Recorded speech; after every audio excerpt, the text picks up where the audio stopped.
¿Y si la persona más peligrosa de la escuela no era el bravucón? ¿Y si era el chico callado de la última fila, el que nadie notaba, el que nunca sonreía, el que llegaba a casa cada noche y hacía algo tan oscuro, tan secreto, que ni las personas que lo amaban tenían la menor idea? Esta no es una historia de un héroe. Esta no es una historia de un villano. Esta es la historia de un chico que estaba siendo destruido lentamente por las dos personas que se supone debían protegerlo más que nadie en este mundo. Y el día en que alguien lo empujó demasiado lejos, toda la escuela descubrió exactamente quién era Miguel Torres en realidad.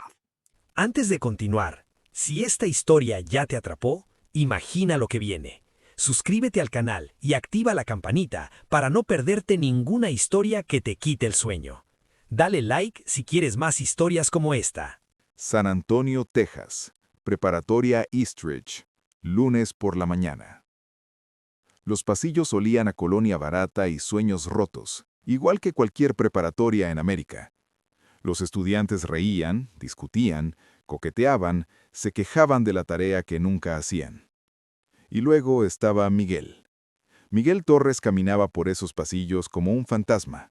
17 años, ojos agudos, calificaciones perfectas y una expresión en su cara que incomodaba a los maestros sin que ellos supieran exactamente por qué. No estaba enojado, no estaba triste, estaba vacío. Su padre, Roberto Torres, acababa de transferirlo a Eastridge desde el otro lado de la ciudad. Y mientras Roberto estaba en la oficina del director, prácticamente vendiendo a su propio hijo como si fuera un producto, Miguel ha mantenido un promedio perfecto durante 3 años consecutivos. Quedó en primer lugar en todo su distrito. Es, sin duda alguna, uno de los estudiantes más excepcionales que usted tendrá el privilegio de... Miguel estaba parado a 2 metros de distancia, mirando fijamente la pared. No estaba escuchando. Ya había escuchado este discurso antes, muchas veces. Ya sabía lo que venía después de los elogios en la escuela. Sabía lo que pasaba en casa. El nuevo salón de Miguel era ruidoso, desordenado y absolutamente diferente a la prisión silenciosa de su cuarto donde pasaba las noches. El maestro señaló un asiento vacío cerca de la parte trasera y Miguel se sentó. Sacó sus viejos audífonos, ligeramente rayados, sostenidos con cinta adhesiva del lado izquierdo, y presionó play. La música inundó todo. El mundo quedó en silencio. Por exactamente 37 segundos, Miguel Torres sintió algo parecido a la paz. Entonces, una zapatilla pateó los audífonos de su escritorio. Cayeron al suelo con un golpe seco. Miguel levantó la vista lentamente. Parado frente a él estaba Carlos Méndez.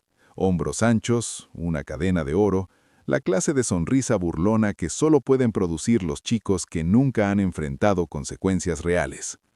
Carlos era el tipo de burlón que había aprendido muy temprano en la vida que el miedo era una moneda, y él era rico.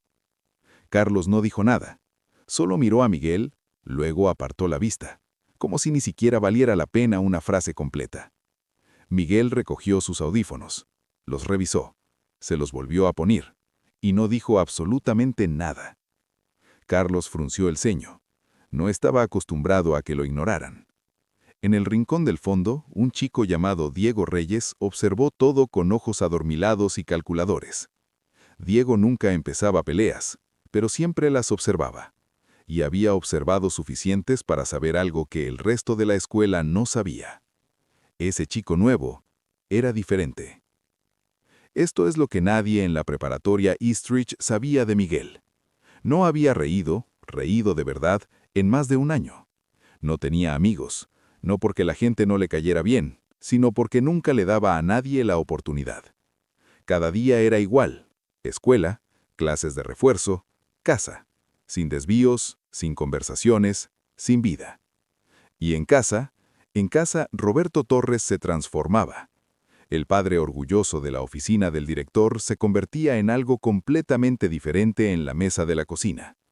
Cada noche, después de cenar, salían los libros de texto. Y si Miguel cometía un error en un problema, si dudaba aunque fuera un segundo demasiado, Roberto se inclinaba hacia adelante y le daba un toquecito fuerte en el lado de la cabeza con 2 dedos. Tap, tap, tap. No tan fuerte como para dejar marca, solo lo suficientemente fuerte como para recordarle a Miguel exactamente cuál era su lugar. Otra vez, decía Roberto, no tienes derecho a equivocarte. Miguel asentía, encontraba la respuesta, la hacía bien, Roberto sonreía satisfecho. Así es mi hijo. Y Miguel se quedaba ahí sentado, mandíbula quitada, manos planas sobre la mesa, sintiendo algo caliente y ácido acumularse dentro de él, algo que no tenía nombre ni salida. Más tarde, solo en su cuarto, presionaba sus propias manos alrededor de su garganta. No para hacerse daño gravemente, solo para sentir algo, solo para sentirse en control de algo.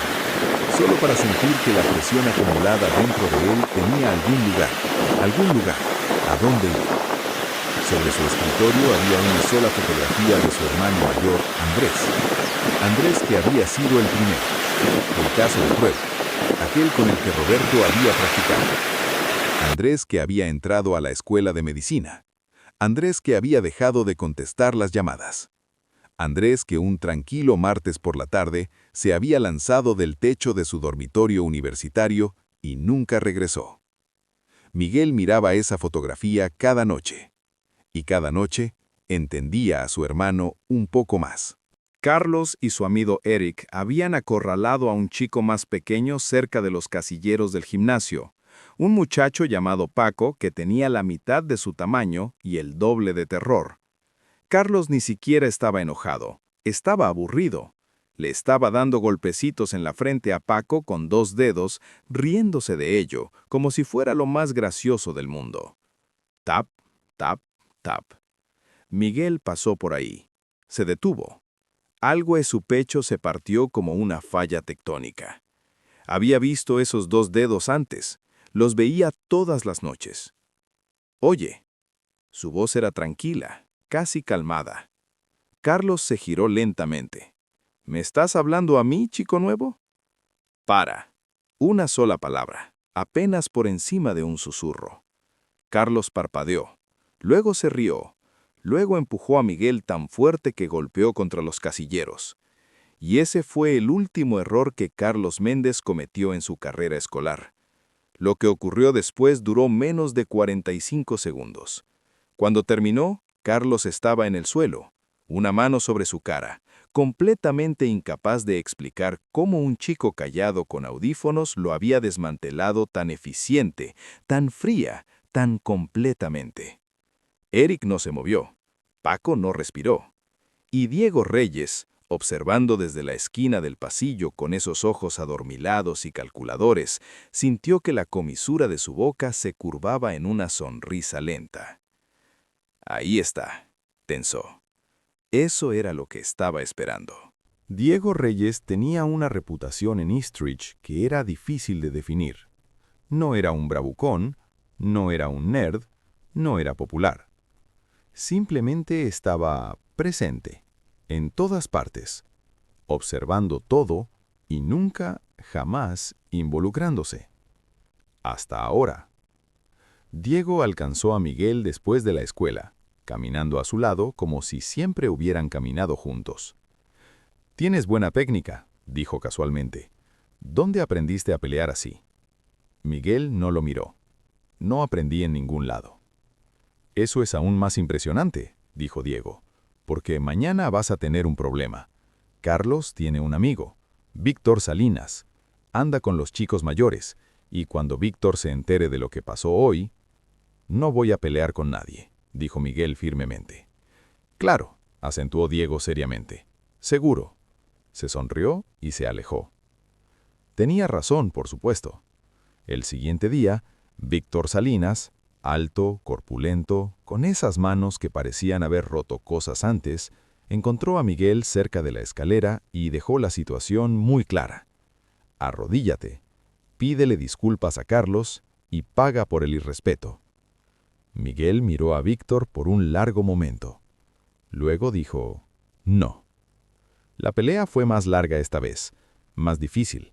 Víctor era genuinamente peligroso, rápido para su tamaño, sin vacilación y sin misericordia.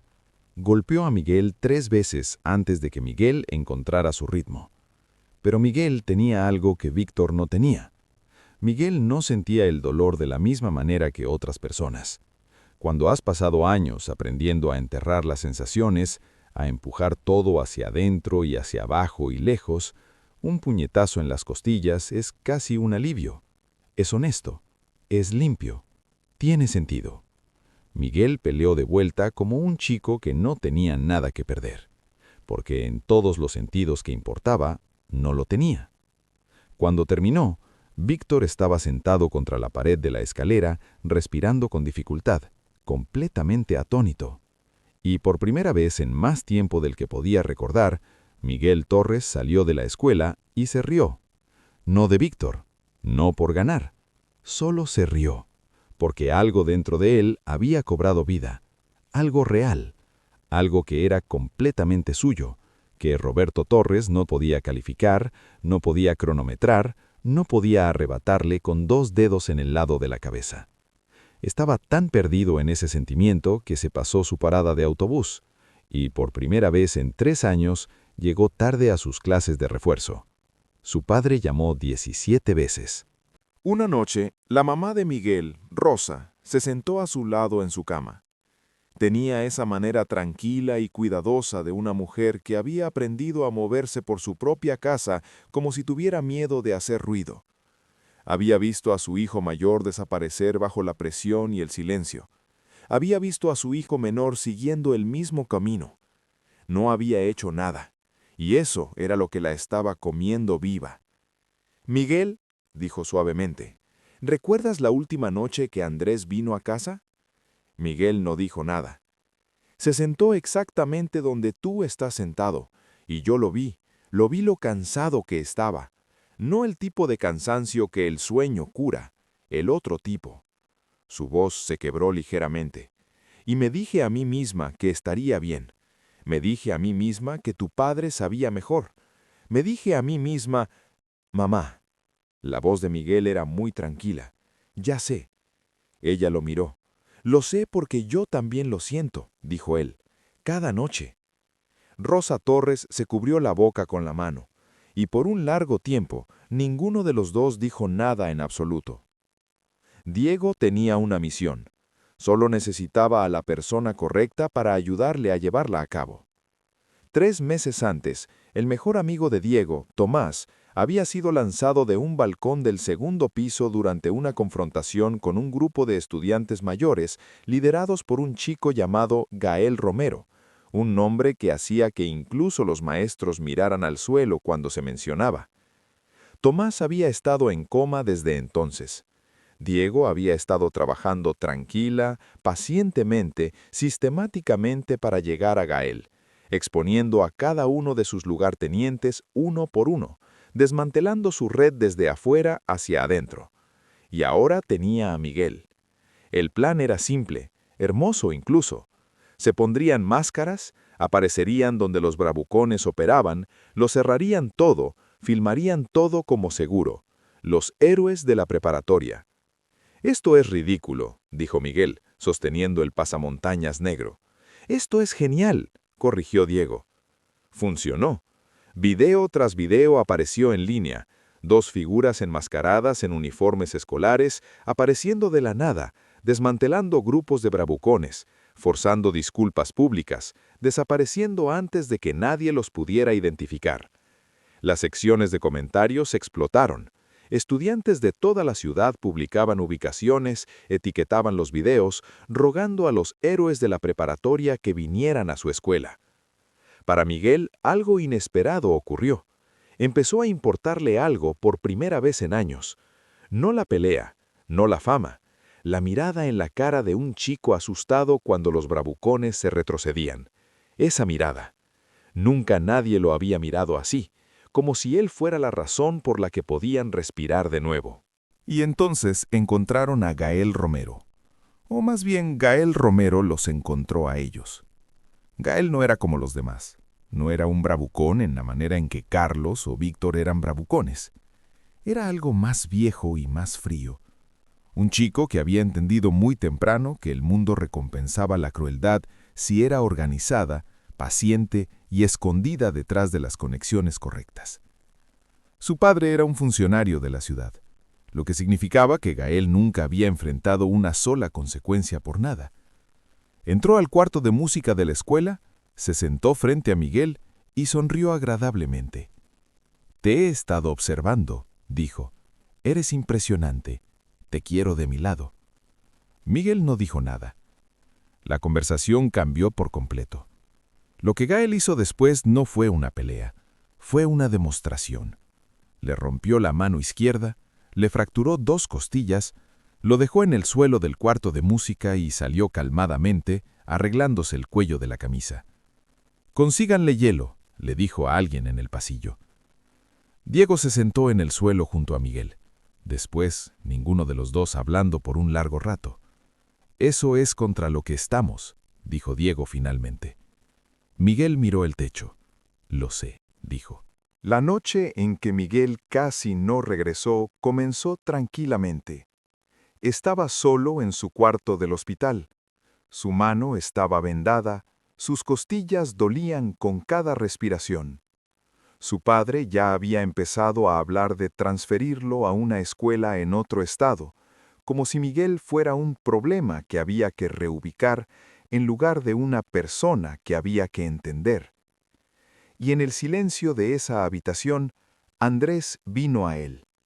No de verdad, Miguel sabía que no era real, pero lo vio, parado junto a la ventana, usando esos mismos audífonos, los mismos ojos cansados, la misma expresión que decía, «Intenté, solo que ya no podía más». Miguel se levantó, caminó hacia la escalera, empujó la puerta que daba al techo. La ciudad se extendía debajo de él, con todas sus luces y ruidos, y personas viviendo vidas que se sentían completamente inalcanzables desde donde él estaba parado. Entendía a Andrés ahora, no como una tragedia, no como una advertencia, como una persona que había estado tan llena de dolor no expresado que la única salida que podía ver era hacia abajo. Miguel se sentó en el borde, y entonces escuchó la voz de su madre. Miguel. Solo su nombre, nada más. Se giró y vio a Rosa Torres parada en la entrada, descalza, con la pulsera del hospital todavía en su muñeca por su propio susto de salud reciente, la cara completamente blanca. No suplicó, no gritó, solo caminó hacia él lentamente, como si él fuera algo precioso que había sido colocado demasiado cerca del borde de un estante. «Lo sé», dijo ella, «sé lo cansado que estás. Sé lo que dejé que pasara, con Andrés, contigo». Su voz no tembló. Era la más firme que él la había escuchado jamás. «Pero no voy a perder a otro hijo. No voy a permitirlo». Se sentó a su lado en el borde del techo, y se quedaron ahí juntos, madre e hijo, 2 personas rotas hasta que el cielo comenzó a aclararse. Y entonces Miguel dijo, «Está bien», una sola palabra, y regresó adentro. Miguel Torres peleó contra Gael Romero un martes por la mañana, afuera de la escuela de Gael, frente a 47 testigos, con un yeso en la mano izquierda y 2 costillas en recuperación. No le dijo a Diego, no lo planeó, simplemente fue. Porque Gael se había llevado los audífonos de Andrés. Y esa era la única cosa absolutamente que Miguel Torres no podía dejar ir. La pelea fue brutal y honesta y completamente pública. El tráfico se detuvo, los estudiantes filmaron, nadie intervino. Gael era más fuerte, más hábil, más experimentado. Pero Miguel tenía algo que Gael, con toda su frialdad y su cálculo, nunca había encontrado antes. Miguel Torres no sentía miedo, no porque fuera valiente, sino porque ya se había sentado en el borde de un techo y había elegido regresar. Cuando ya has mirado lo peor y has dicho hoy no, un puño acercándose a tu cara es genuina y verdaderamente nada. Aguantó los golpes, siguió moviéndose, usó su yeso como arma, sangró y siguió adelante. Cayó y volvió a levantarse. Y cuando Gael finalmente se cansó, cuando la máscara de calma finalmente se resbaló y la desesperación apareció, Miguel lo golpeó una vez, 2 veces, 3 veces, y Gael Romero cayó. Miguel se paró sobre él, respirando con dificultad, los audífonos en su mano sin yeso. «Estos le pertenecían a mi hermano», dijo tranquilamente. Luego se los puso y se alejó caminando. Miguel Torres fue suspendido por 30 días y transferido a un programa escolar alternativo. Su madre contrató a un abogado. Su padre no dijo nada por 3 días, el silencio más largo en la vida de Miguel. Y luego, una tarde, se sentó en la mesa de la cocina sin ningún libro de texto y dijo, con la voz apenas por encima de un susurro: «No supe cómo ser tu padre, solo supe cómo ser tu maestro. Lo siento, nunca aprendí la diferencia». Miguel lo miró por un largo tiempo. No lo perdonó esa noche. El perdón tarda más que una sola oración. Pero asintió. Y eso era un lugar desde donde empezar. Diego visitó a Tomás, que finalmente estaba despertando, finalmente apretando manos, finalmente regresando. Diego se sentó junto a él y puso música a través de bocinas baratas del hospital, y lloró de una manera que no se había permitido llorar en meses. Miguel empezó terapia, 2 veces por semana, martes y jueves. Era más difícil que cualquier pelea en la que había estado. Siguió yendo de todas formas. Y en la primera mañana de su nuevo programa escolar, pasillos nuevos, caras nuevas, el aroma familiar de colonia barata y tareas sin terminar, Miguel Torres se puso los audífonos de su hermano, presionó play y entró. No vacío, no roto, no terminado, solo comenzando. A veces, los estudiantes más peligrosos no son los que empiezan las peleas. Son los que han estado peleando contra algo invisible, cada día, por años, y nadie jamás pensó en preguntarles cómo estaban. Si te viste en algún lugar de la historia de Miguel hoy, si reconociste ese momento en el techo, ese silencio en la mesa de la cocina, esos audífonos que son menos sobre la música y más sobre sobrevivir el ruido, entonces necesito que sepas algo. Tú no eres el final de Andrés, tú eres el comienzo de Miguel. Esto fue El Estudiante Roto. Si esta historia te llegó profundo, si se quedó contigo, compártela con alguien que necesite escucharla hoy. Deja un comentario, aquí sigo, porque cada uno de esos comentarios importa más de lo que imaginas. Nos vemos en el próximo video.